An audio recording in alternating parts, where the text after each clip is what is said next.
बिस्मिल्लाह रहमान रहीम। शुरू करता हूँ अल्लाह के पाक नाम से जो बहुत बड़ा मेहरबान नहायत रहने वाला है। दोस्तों, बहनों, भाइयों, बुजुर्गों, अस्सलाम वालेकुम। तारीख़ इस्लाम में किस्त नंबर 220 में हम आपको खुशामदीद कहते हैं और ताहिर बिन हुसैन गवर्नर खरासान की वफात को हम इस किस्त में बयान करेंगे। ताहिर बिन हुसैन ने खरासान पहुंचकर अपनी हुकूमत और इक़्तिदार के कायम करने में बआसानी कामयाबी हासिल करके वहां के तमाम फितनों को फरोग कर दिया। और हकीकत यह है कि वो खरासान की गवर्नरी और हुकूमत के लिए बहुत मौजूद शख्स था। जैसा कि हम बयान कर चुके हैं कि ताहिर को मामून रशीद की तरफ से इत्मीनान हासिल ना था। मुमकिन है कि इसने मामून से दूर होकर और एक वसी मुल्क पर काबज और मुतसर होकर अपनी हिफाजत के लिए ऐसे सामान किए कि मामून की गिरफ्त में ना आ सके। वो फजल बिन सहल का अंजाम दे चुका था। इसको बरामका का अंजाम मालूम था। वो अबू मुस्लिम खरासानी का हाल सुन चुका था और वो अपनी निस्बत मामून को इस राय को भी जानता था जो इसको हुसैन नदीम के जरिए मालूम हुई थी।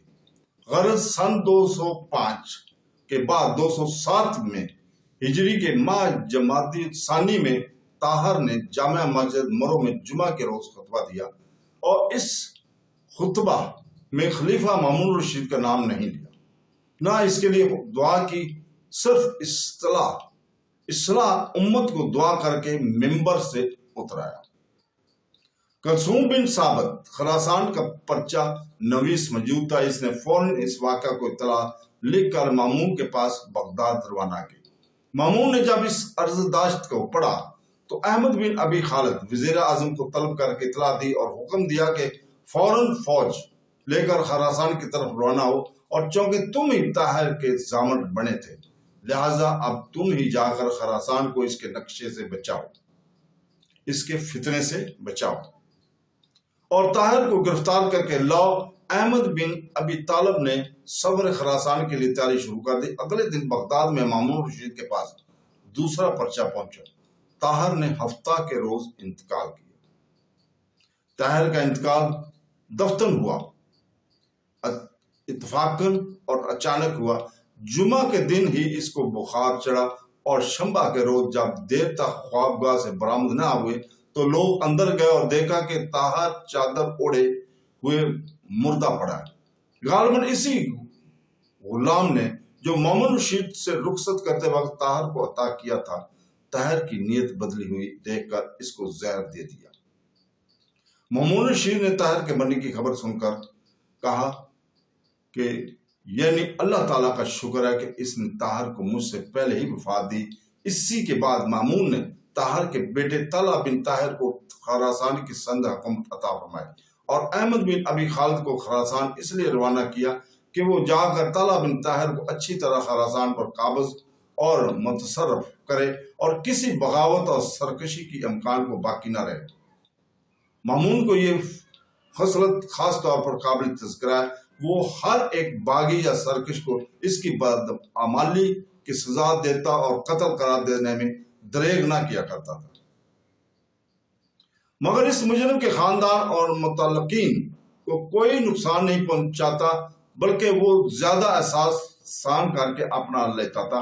अहमद बिन अबी खालिद ने खरासान जाकर और मादरा अल नहर के इलाके में पहुंचकर वहां के सरकश लोगों को करार वाकई सजा दे और जब ये खबर सुनी कि ताहिर के भाई हसन बिन हसैन बिन मुसाब ने करमान में अलम बगावत बुलंद किया तो करमान पहुंचकर इसको गिरफ्तार किया और मामून की खिदमत में लाकर इसको पेश किया। मामून ने हसैन बिन हुसैन की खत्ता मुआफ कर दी और अहमद बिन अबी खालिद जब खरासान से दारुल की तरफ वापस आने लगा तो ताला बिन ताहिर ने 30 लाख दिरहम नकद और 1 लाख का असबाब बतौर नजर अहमद बिन अबी खालिद की खिदमत में पेश किया और इसका कातब को 5 लाख दिरहम दिए।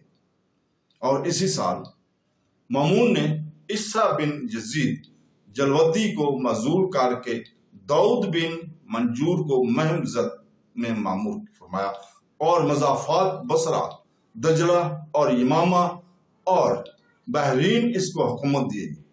इसी तरह इसी साल मोहम्मद बिन हफज को तबरास्तान वगैरह के हुक्म सुपुर्द की। इसी साल बनु शेबान ने अलम बुलंद किया। मामून और रशीद ने साद बिन अनस को इनकी सरकोबी पर मामूर किया। मकाम सरकरा में बनु शेबान ने लड़ाई और वो अच्छी तरह से पामाल और खस्ता हाल कर दिए गए।